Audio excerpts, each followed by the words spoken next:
hordoftoota page gootii fi kabajamtoota uummata bal'aa akkam bultan.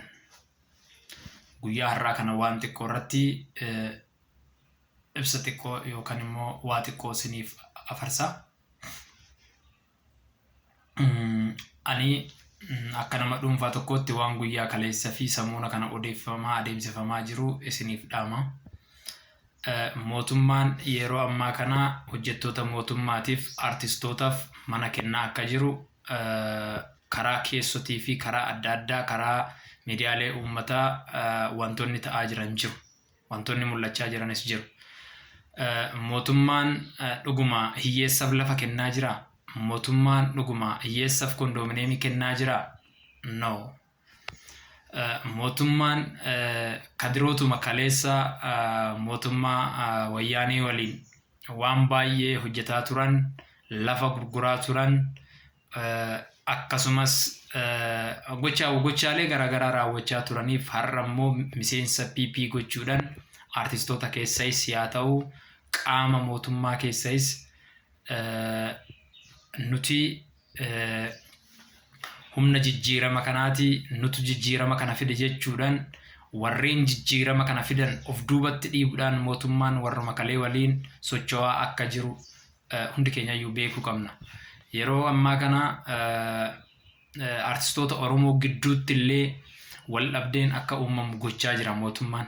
Maaliif artistoota iddoo lamatti qoodee akka kondominiyeemii akka kondomiitti fayyadamaa jira. Dhugaa dubbachuudhaaf yoo ta'e jechuudha.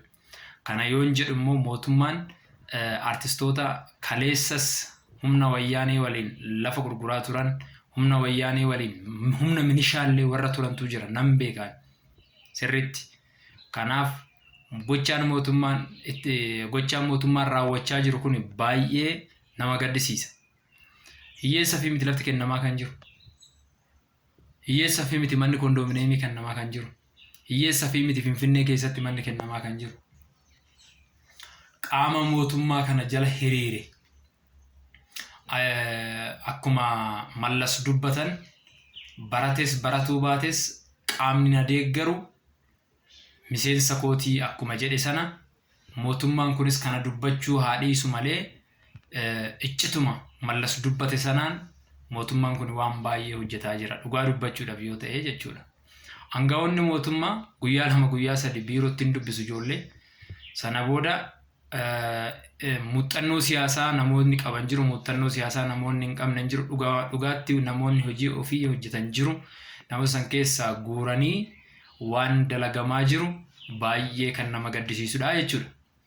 Kanaaf uummanni Oromoo bal'aan kana beekee gochaa mootummaan naannoo Oromiyaatis haa ta'u, bulchiinsi magaalaa Finfinnees haa ta'u hojjetaa jiru kun uummata Oromoo kan gargar fageessu, uummata Oromoo kan gara dallansuutti geessudha. Galatoomaa.